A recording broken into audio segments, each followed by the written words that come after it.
Hey, bonjour tout le monde, bienvenue à l'émission.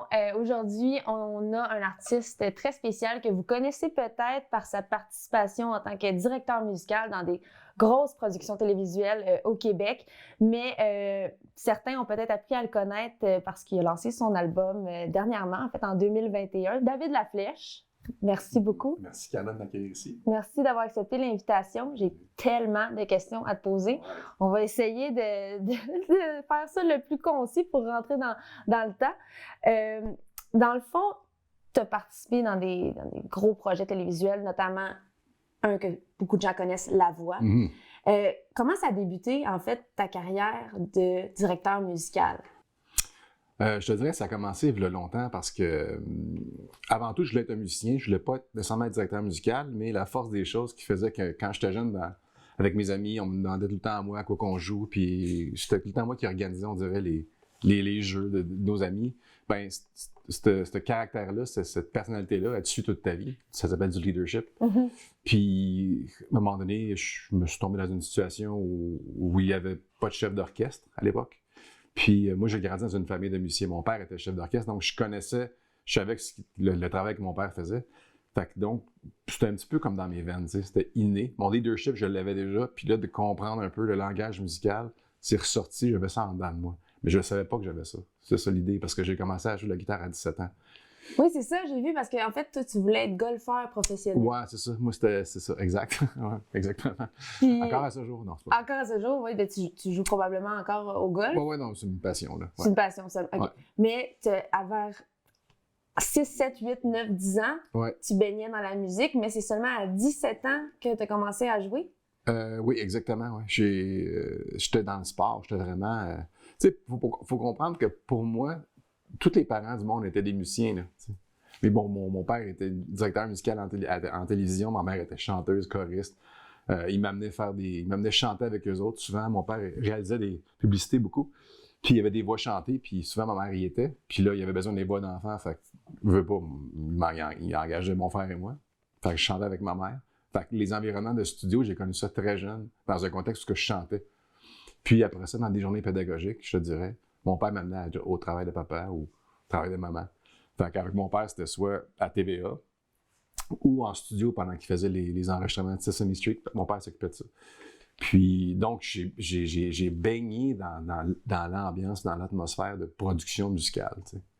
Mais ça m'intéressait pas, là. J'avais hâte d'arriver chez nous, jouer au hockey dans la rue avec mes amis, là. J'étais pas... OK, c'est vraiment comme un chemin que t'as pas pu éviter, si on veut dire. J'ai pas pu l'éviter, puis il faut comprendre que j'aimais vraiment la musique. Moi, je m'assoyais à terre, là, dans le salon ou dans le sol, puis j'écoutais des vinyles, puis appelle ça comme tu veux, là. J'en écoutais, j'étais le DJ à mon école en 4e année. Parce que mon père, étant donné qu'il travaillait dans le disque, il allait souvent on appelait ça chez les disques Trans-Canada, qui est une ancienne boîte de distribution. Puis, quand on arrivait au comptoir des marchandises, je me rappelle, il y avait tout le temps un papier sur le mur avec le Top 40. Puis là, mon père me disait, genre, tu sais, pick and choose, là. C'est quoi les chansons que tu veux? Parce que c'était les 45 tours. Puis là, je prends mon crayon, puis là, il va faire le gars me donner un papier avec toute la liste, un peu comme quand tu commandes du sushi. Puis là, j'encerclais les disques que j'aimais, puis on parle de Steve Miller, Sting, ça fait longtemps. Puis là, il partait avec ça, puis là, il arrivait avec une pile, j'avais genre 7, 8, 45 tours. Là, je partais avec ça, puis là, j'écoutais ça, puis j'écrivais les paroles. Puis là, quand il y avait des journées de pluie à l'école, j'amenais mes 45 tours. C'était moi le pusher de 45 tours. Puis là, je faisais jouer la musique dans la cafétéria. Fait que ça, c'est mon côté... ça, c'est mon côté musique. De moi, il vient de là, tu sais. Okay. C'était la musique elle-même. C'était pas l'affaire. Je comprenais rien là-dedans. C'était de l'écouter. Ah ouais, c'était de l'écouter. Tu comprenais rien là-dedans, mais là, à 17 ans, qu'est-ce qui a fait que... Est-ce que ça a été naturel quand tu as pris la guitare? Tu jouais sûrement pas comme tu joues là? Non, je te confirme que non. Non, OK. Ce qui est arrivé à 17 ans, mon meilleur ami à l'école, tu sais, à l'école, il s'en passe des affaires. Hein. Donc, mon meilleur chum à l'école, lui, il a eu un drum à sa fête. Puis là, il commençait à jouer du drum, puis quand l'hiver est arrivé, il a dit « Hey, gars, je suis rendu bon, on devrait se faire un band, tu sais. » Puis on était 3 meilleurs amis. Il y avait Simon Papineau, Martin Labelle, on allait à l'école à Laval, puis moi. T'es un gars de Laval, c'est vrai? C'est ça, je suis un gars de Laval. Puis, on allait au collège Laval. Puis là, mon chum, je vais chez... En fait, on fait juste en parler, tu sais, puis on est bien énervé de ça. Puis on se dit, ah, OK, après l'école, on va arrêter chez Nantel Musique. Nantel Musique qui était dans le temps au 102 000 qui n'existe plus maintenant. Là. On allait là, puis on a checké des basses parce que mon ami Simon avait déjà une guitare électrique, mon ami Martin avait une batterie, fait que là, il va jouer de la bass, c'était ça l'idée. Toi, t'allais jouer de la bass. Ben, moi, dans le plan, tu sais, nous, comme ça, nous, c'était comme un peu comme un travail d'école, tu sais. Tu fais ça, je fais ça, je fais ça, bon. Ton ami a dit, moi, je suis rendu bon au drum, là, les gars, c'est le temps que vous autres... Ça me tente dessus, tu sais. OK. Puis là, finalement, 2 soirs plus tard, après avoir été voir les basses, j'étais à ma chambre, je pensais à tout ça, puis mon ami Simon, il vient me montrer sa guitare chez moi. Puis il y a une guitare de Sears, modèle Eddie Van Halen. Puis il me montre sa guitare, je la prends. Puis tu sais, j'ai jamais touché ça de ma vie, là. Puis je fais juste ça, mais je fais... Puis dans ma tête, ça part la chanson de Looney Tunes de Bugs Bunny. Ça me fait cet effet-là, puis là, je n'arrête pas de faire. Je fais ça comme 25 fois, là. J'en reviens pas du son, là. Ah, ça glisse. Puis là, ça a fait.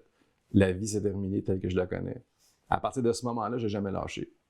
Mais là, tu connaissais pas tes accords? Non, mais là, c'était la résultante de l'effet, le son, l'expérience que j'ai vécue avec le petit instrument de mon ami, ça a fait. Là, j'ai perdu le focus de tout ce que je faisais avant. Là. Tout le sport. Le golf, l'école, mon Dieu, pauvre école. Ça a fait. Ah ouais. Je sais ce que je veux faire. OK. Vraiment ça. Puis, une assurance, quelque chose. C'était clair, net et précis.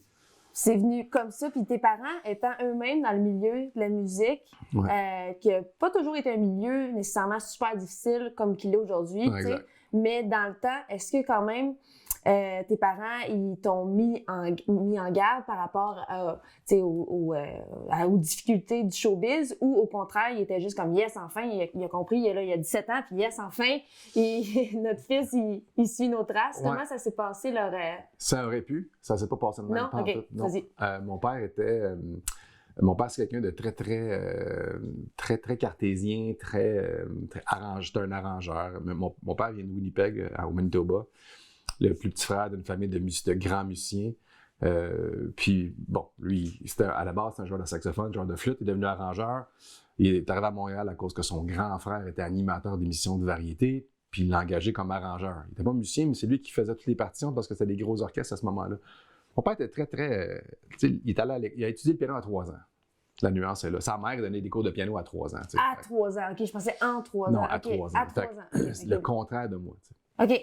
Fait que lui, il comprend à quel point il est chanceux. Il a été chanceux de se rendre où ce qui s'est rendu dans le milieu, puis à quel point c'est difficile, même pour eux autres, c'est tough. Fait que quand moi, que je joue de la guitare, que je joue du Metallica dans ma chambre, c'était bien cute, là, tu sais. Mm-hmm. Mais quand, mettons, à l'école, ça a fait « Oh, Dave, l'école, ça l'intéressait plus », tandis que l'année d'avant, j'étais le premier de ma classe, tu sais. Puis là, ça a fait « J'ai pas fini ». T'as pas fini au collège Laval, là? Je me suis fait mettre dehors 3 semaines avant la fin du collège. C'est fait mettre dehors? Ouais, on dit, monsieur Laflèche, là, vous allez aller chez vous, on vous envoie des examens cet été, là, les examens du ministère, tu sais. Oui, t'es Parce que je les ai faits pendant l'été, c'était plate, là. Mais c'était ça. Puis, fait que là, tu sais, j'étais infecté par la guitare, là. Je pensais juste à ça, j'étais ébloui par le potentiel, par mes oreilles. Tu savais pas encore jouer, là? Non, mais mes oreilles, sauf que, tu sais, j'avais une bonne oreille. Faut comprendre que, tu sais, quand tu grandis là-dedans, puis que t'entends tous les jours tes parents jouer de la musique ou chanter, ils font leur travail. Ouais. Pour toi, c'est clair. Tu sais, je me souviens, moi, quand on était en studio, quand je faisais des chœurs, peut-être, je sais pas, 12 ans, 11 ans. Puis, on était en studio à Laval, justement, c'est très drôle. C'était avec Nathalie Simard et Véronique Cloutier. Wow! Véronique Cloutier faisait des bacs parce que son père travaillait avec mon père. C'est une longue histoire. Et puis, ma mère aussi était là. Fait que c'était un paquet de gens qui chantaient. Puis, je me souviens que souvent, moi, je faisais la mélodie. Puis là, ma mère, elle backait, elle faisait la tierce. Puis là, cette journée-là, j'ai dit à ma mère, maman, je veux faire la tierce. Je pense que je sais c'est quoi. Je pense que je pense que je vais la pogner. Je pense que je sais pas c'est quoi tu fais, mais j'entends quelque chose, tu sais. OK. Fait que ma mère a dit, parfait, on l'essaye. Puis, on the spot, j'ai chanté la tierce. Fait que le commercial, c'est ma mère qui fait le lead, puis moi, je fais la tierce. J'aimerais ça le retrouver, ce commercial-là. Ceci dit, je ne l'ai pas. C'est un commercial pour quoi? Je m'en rappelle pas. C'était un commercial. Ouais, parce que dans le temps, c'était juste ça. Là, un commercial, c'était plus comme aujourd'hui. Il fallait enregistrer de la musique, il y avait du stock. C'était des grosses prods, comme on dit. Fait qu'il y avait tout le temps... Ma mère était toujours en studio pour chanter les commerciaux. Fait que j'allais souvent avec elle. Fait que ce moment-là que ça a fait comme... je commence à entendre une deuxième dimension de la musique, là. Fait que, wow! Fait que là, c'est là que je comprenais que mes oreilles, j'étais tellement été exposé à tout ça, qu'à un moment donné, c'est juste, ça a sorti. Puis j'ai pratiqué, tu sais, j'ai pratiqué des 14 heures par jour dans ma chambre, là. Je prenais des cours de guitare, mais j'étais tellement intéressé. C'est ça, t'as pris des cours. Tu sais, moi, ça a fait, OK, je fais ça, ben, let's go. Quand fait, là. tu t'aimes de quoi, tu vas à C'est 100%. Bon, ça, c'est un peu l'historique, mais Ouais. c'est... Fait que c'est comme ça que ça a pris, là, que le feu a pris chez nous, c'est le même. Puis, donc, tes parents ils ont bien pris ça, que tu allais te lancer en musique. Pas tant. Non. En fait, c'est pas tant. Tu sais, là, c'était cool, je pratiquais, j'étais bien bon, c'était le fun, là, j'avais avec mes chums. Mais quand j'ai dit... quand j'ai dit à mon père, à ma mère, je veux faire ça dans la vie, ma mère, elle trouvait ça cute, là. Mon père, il était comme... Genre, Really? t'as pas le talent, tu sais. T'as pas le talent? Tu sais, genre, t'as commencé bien. Tu commencé trop tard. Tu commences trop tard, là. Sais-tu comment ils sont bons, ces gars-là? Ah, Fait que là, j'y montrais mes affaires que je pratiquais de heavy metal. Ah ouais.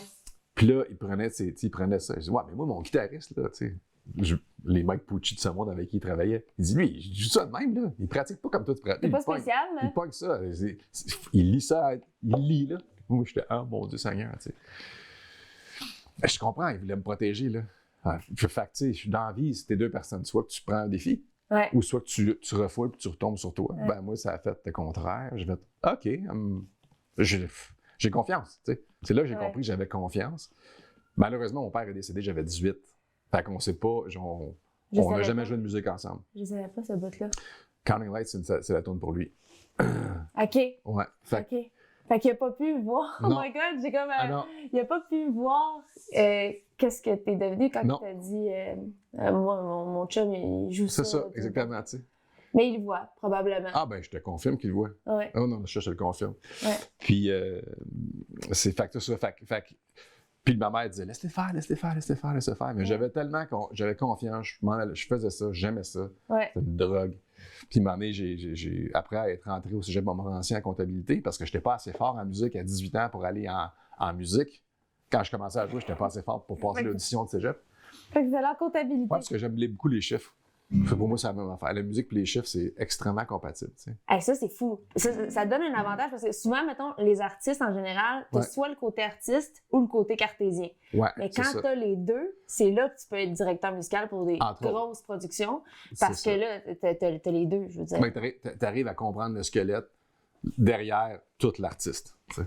Fait, avec ces connaissances-là, ouais, c'est ça. Puis, petite question, même, est-ce que des fois, quand tu comprends trop le squelette, le feeling, l'espèce d'émotion, et là, en écoutant ton album, on se rend compte que non, là, t'es capable de faire les deux. Mais est-ce que ça a été un point qui était, mettons, est-ce que ça te dérangeait ton inspiration, le fait est-ce que ça te dérange encore ton inspiration, le fait de connaître, t'écoutes pas une tune comme tout le monde, toi, parce que... J'ai passé ce stade-là, mais ça m'est arrivé. J'ai eu le stade analytique, tu sais. Je veux dire, j'ai la capacité d'entendre une chanson n'importe où, une fois, puis de la rejouer, parce que mon cerveau, j'ai pas ma guitare, je me dis pas c'est tout ça, je l'écoute, je fais OK, ça va être ça, puis parce que je la comprends, puis je vois le code, mais le code, autant que quand j'étais plus jeune, puis j'étais à la découverte de reconnaître tous les sons, puis de les comprendre, là, c'est fait, là, fait que ça, comment dirais-je, là, cette couche-là, je la ferme, tu sais.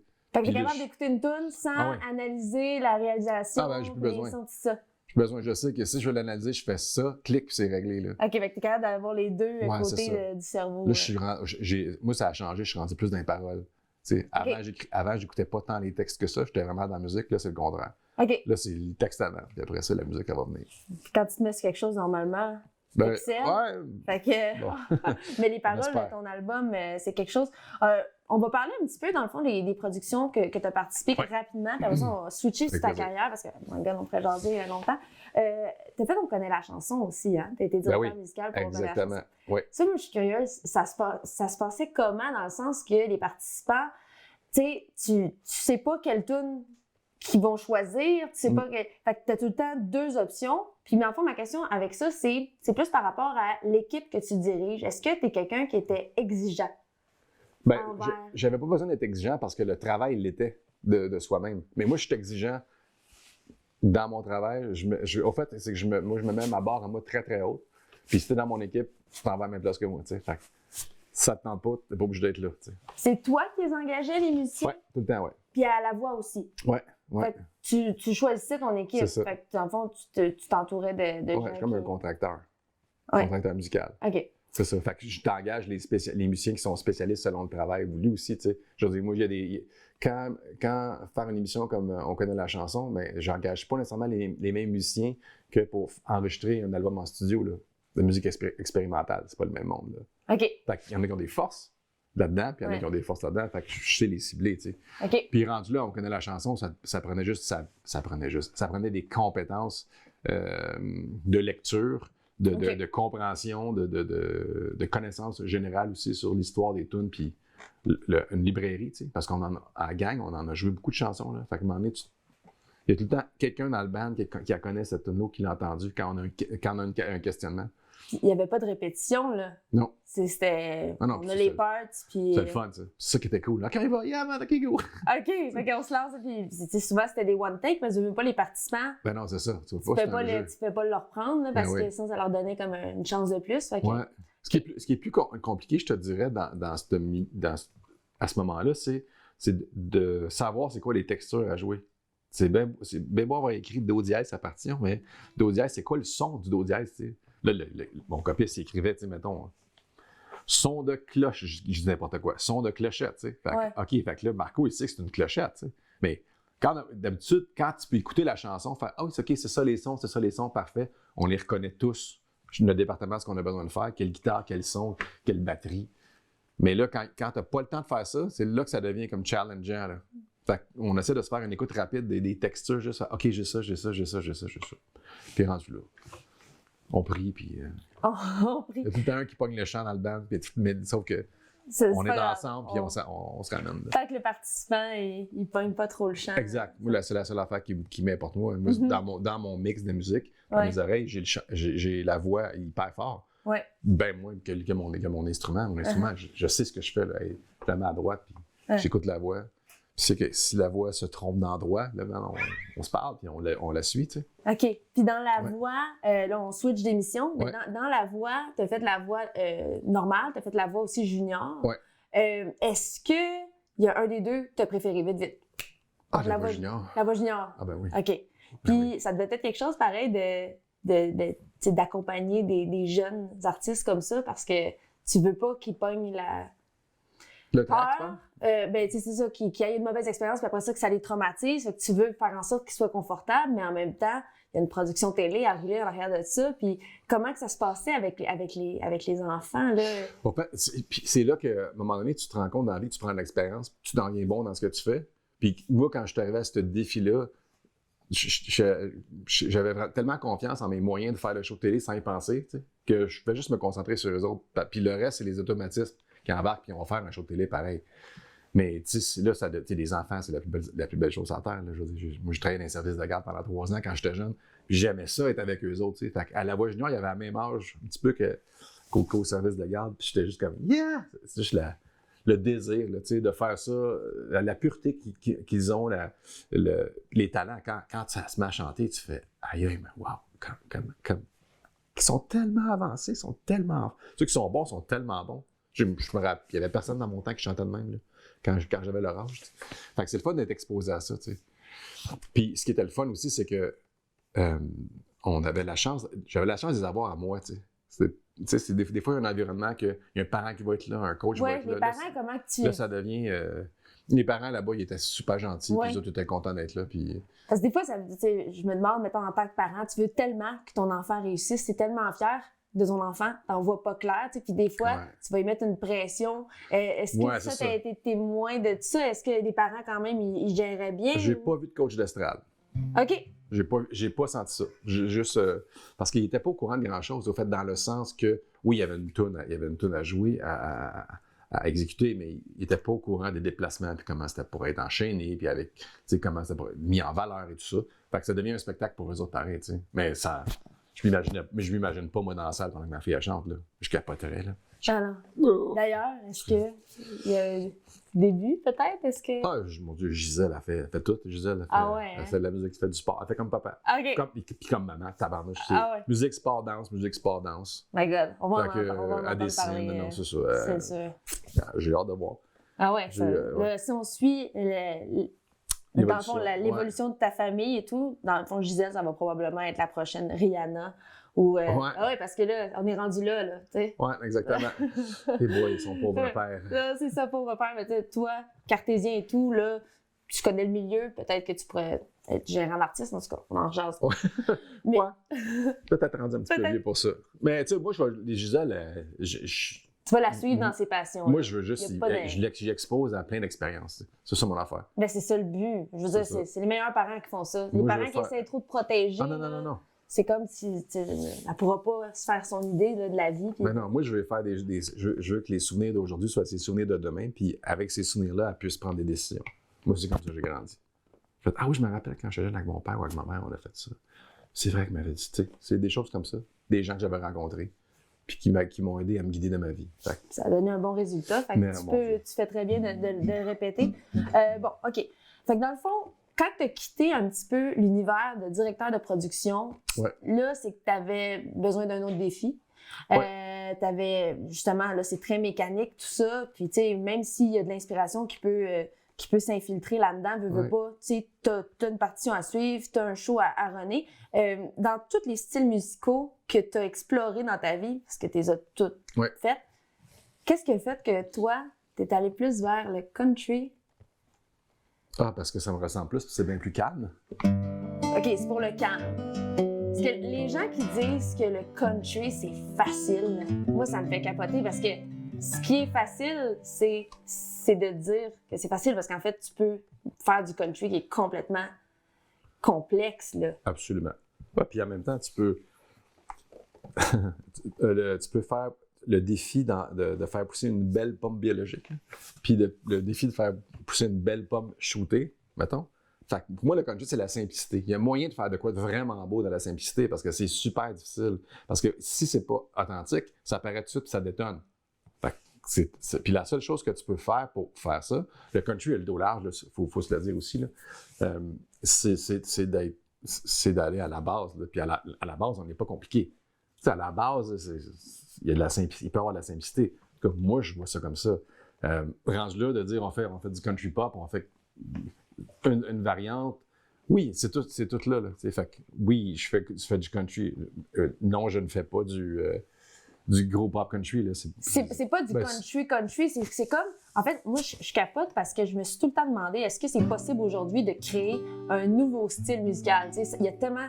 Tout a tellement été créé. Puis j'écoutais ton album, puis honnêtement, ça ressemble à rien. Ça ressemble à plein d'affaires, mais ça ressemble à rien en soi. Ouais.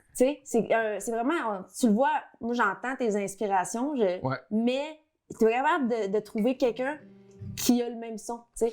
Je comprends. Puis ça, c'est, tu sais, quand j'ai décidé de faire, quand on est rentré en studio pour commencer cet album-là, ben moi, comme t'es là, j'ai joué mes tunes à mon chum, puis à une couple de musiciens, puis j'aimais tellement les gens qui étaient dans la salle, c'était tellement un environnement riche de partage que tu sais, mon Fred, le batteur, lui, tu sais, ça se voit.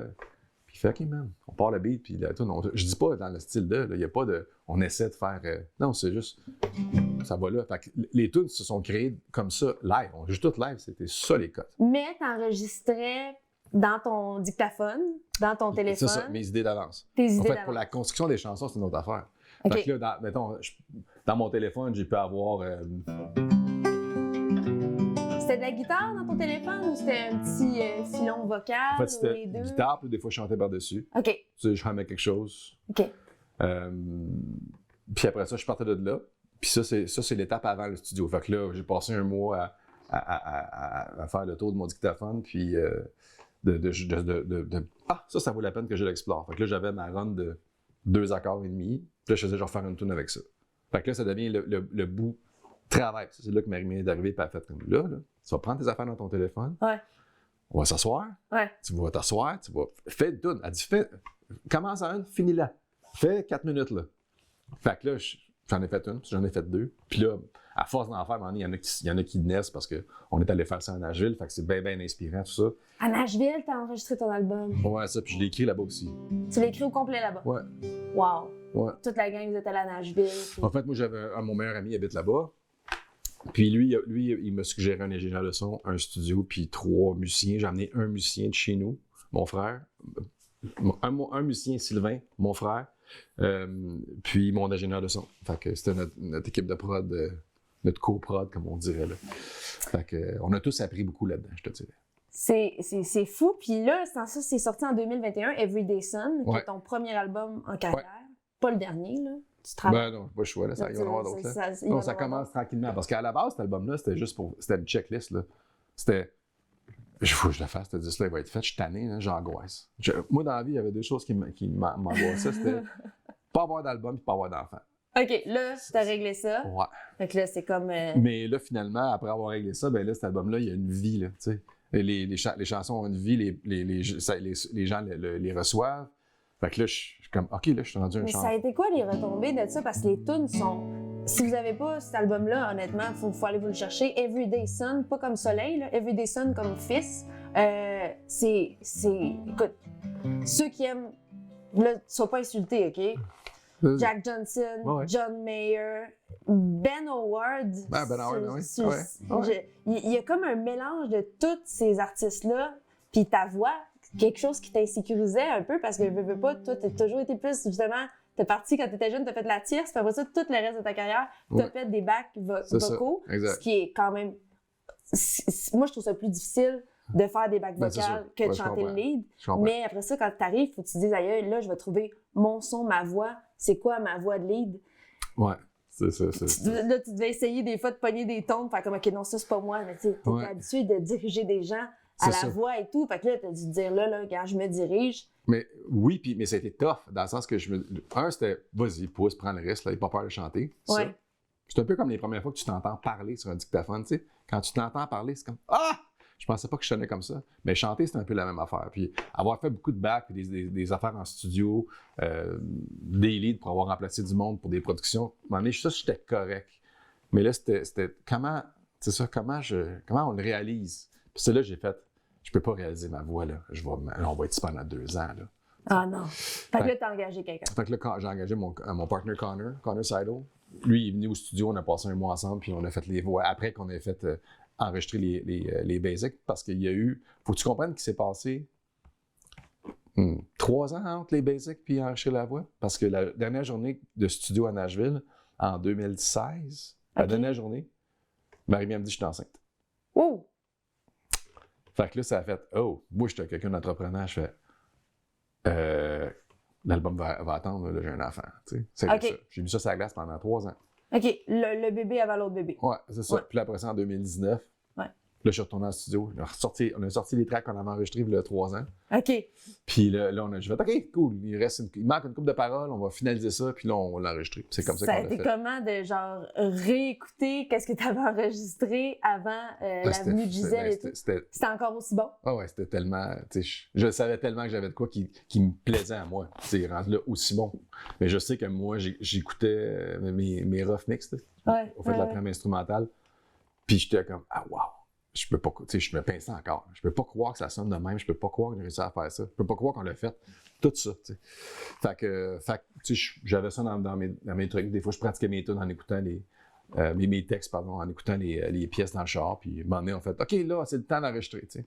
Puis, pour te dire, quand on a enregistré, j'ai enregistré sur les rough mix. Parce que j'étais trop habitué à les entendre. Puis moi, je suis quelqu'un qui entend tout.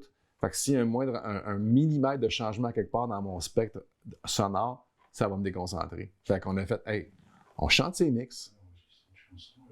Puis après ça, on chante ses mix, puis après ça, on va réouvrir les tracks pour le temps du mix, excuse-moi.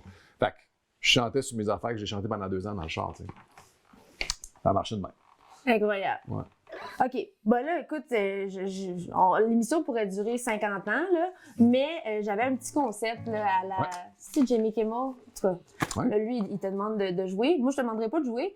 Je vais te demander, en fait, je vais te nommer 2 artistes et tu me dis s'il y en a un des 2, en fait, que tu peux plus écouter jamais, là, pour le reste de ta vie. Ouais. Tu vas en sauver un, en fait. Il y en a un que tu peux continuer à écouter, OK?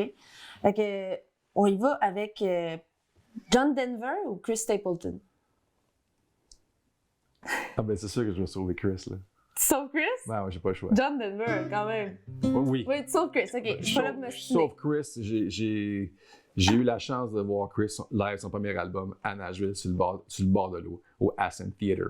Puis ça m'a complètement traversé, tu sais. Ah, c'est J'ai ça. pas vu John Denver live. OK, Fait que j'ai comme un attachement relié à ça. parfait. Ouais. Pas de trouble.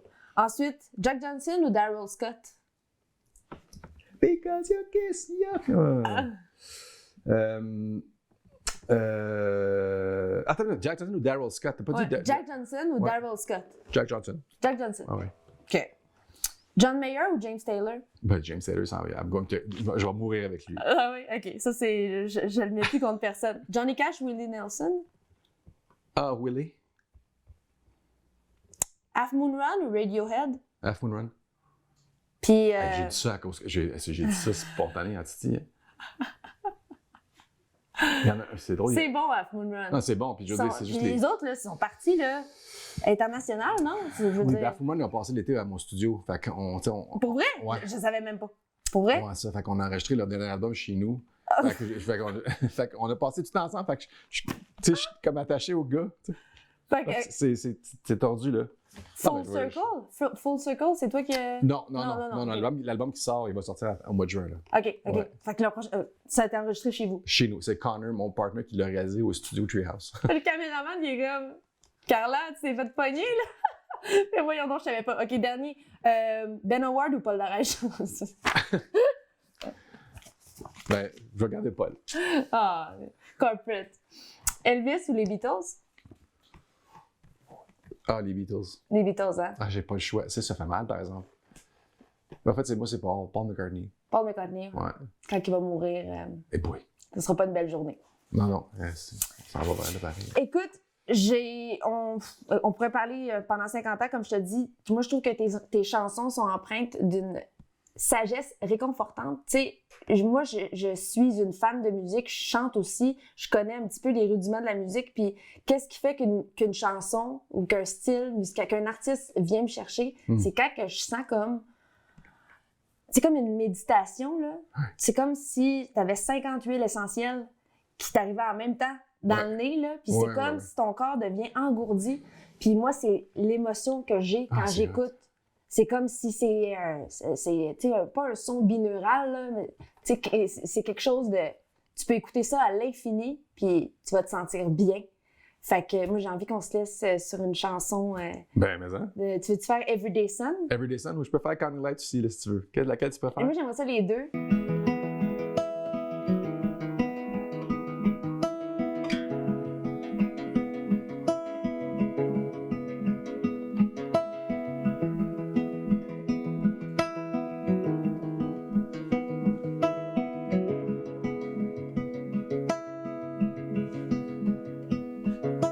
I know it might get lonely in the air you breathe. You wish time would just stay frozen like the pictures that you keep. Images never meant to last. Doesn't mean you can't be keeping up the past. I know I'm often caught up spinning wheels. I wish time would just move faster, never drag its heels. It's clear that you're not driving at my speed. Doesn't mean you can't be keeping up with me.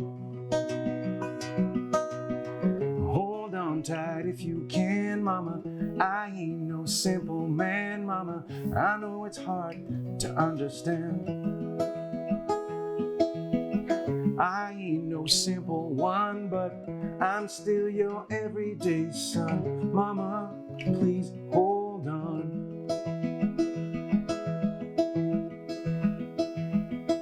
I know you've had a hard time looking after me.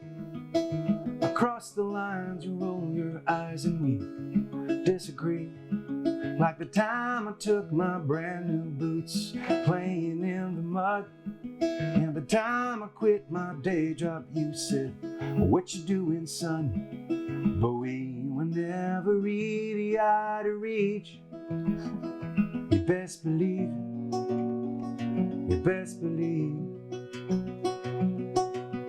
Hold on tight if you can, mama. I ain't no simple man, mama. I know it's hard to understand. I ain't no simple one, but I'm still your everyday son. Mama, please hold on.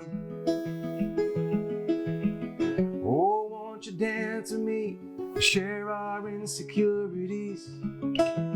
Don't be shy, dare to fly. You have so much to give, a whole lot of life left to live. Don't be shy, dare to fly, dare to fly.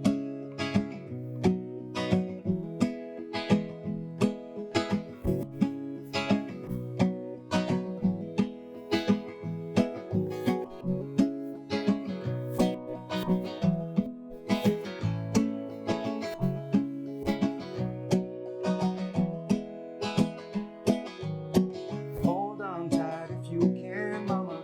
I ain't no simple man, mama. I know it's hard to understand. I ain't no simple one, but I'm still your everyday son. Mama, please hold on.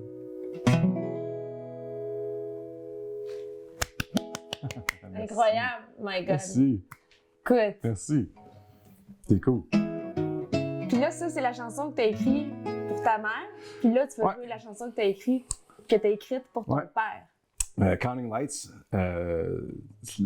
Counting Lights, c'est un moment qui m'a marqué dans ma vie quand on revenait justement des fins de semaine où on allait au chalet en haut de la 15, dans les Laurentides. Je me souviens du retour le dimanche soir avant l'école du lundi, là, genre on s'en va, là, comment c'était tough. Bon, puis on voulait jamais arriver à la maison, puis d'être dans l'auto, puis de compter les lampadaires, c'est à 15. Genre, OK, on comptait les lampadaires, mon frère et moi. Genre 1, 2, 3, 4, 5, 6. Fait que Counting Lights, c'est ce moment présent-là où c'est le calme, mon père fait jouer de la musique, mon père conduit, ma mère est là, moi je suis là, mon frère est là, je compte les lumières, mon frère s'endort.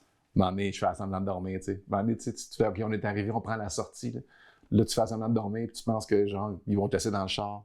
Mais non, ta mère, lève-toi, on s'en va se coucher dans le lit parce qu'on a l'école demain. Fait que c'est des souvenirs reliés à cette époque-là. Faut que tu tournes un vidéoclip avec ça. C'est cool, hein? C'est une caméra, puis tu vois les lumières. Mais l'image est tellement forte. Là, Ouais. puis... Le problème, c'est qu'il n'y a plus de lumière, c'est à 15. Ça rend juste des grosses tours. Counting Lights, David Laflèche. Merci, Carla.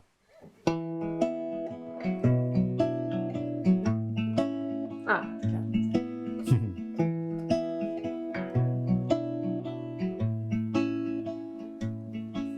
There's a place down the road where we used to go when colors would change for the season. All the streets in a row, every city I know, disappear to the sound of my breathing.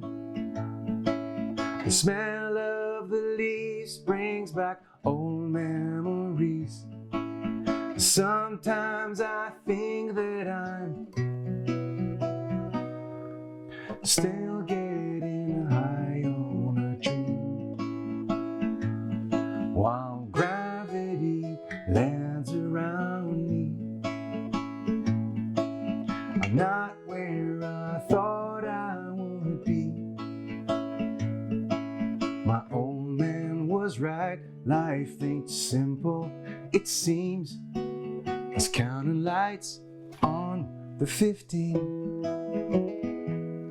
There's a pen and a pad in Jojo's hands while he quietly busies himself.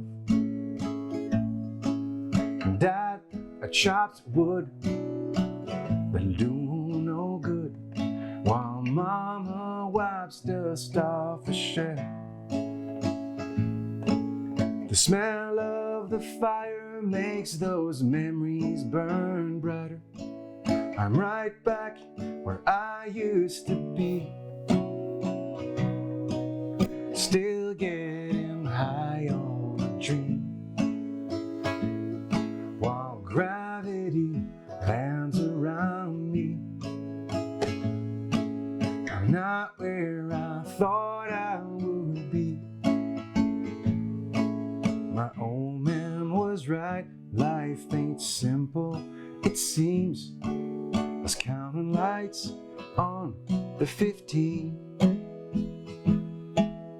3 decades later, I still can remember the night he said, I'm out of time. I long to find him and stand there beside him and tell him his family's all fine.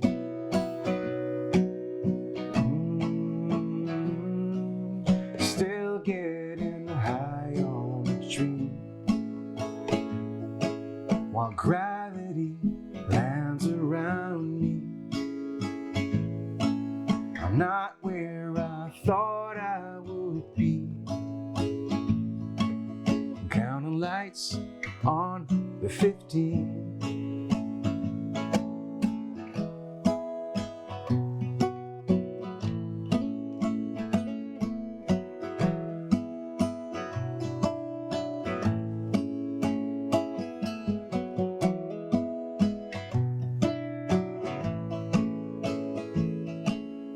Counting lights on the 15.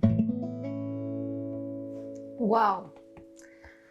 David Laflèche, mesdames et messieurs, écoutez, si vous avez envie de le voir en spectacle, j'imagine que Sur mon site internet, sur ton site internet, davidlaflèche.com. et on peut commander aussi ton album hein, Ouais. sur internet. Là, ça, c'est un album C'est papier. un album avec des photos, puis un livret, puis des paroles, puis des crédits. Là. Quelqu'un ok. qui aime regarder ça, c'est très beau. C'est mon frère qui a fait les photos dedans. Et il est aussi en vente là, sur. Oui, sur les plateformes, puis disponible sur les plateformes. Puis, c'est ça. Il n'y a pas encore de vinyle, mais ça va venir. Vinyle. davidlaflèche.com. J'ai même pas besoin de vous dire d'aller regarder ça. Dans le fond, après avoir entendu ces trucs-là, c'est sûr que c'est la première chose que vous allez faire. Merci beaucoup d'avoir été là. On se retrouve pour une prochaine émission avec un autre invité qui il va avoir la barre haute. Merci, David. Merci, Carla. Merci, la gang. Merci.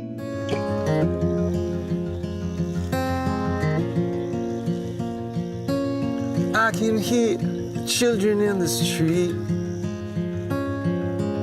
The hourglass is running out of sand. I can't seem to get up on my feet.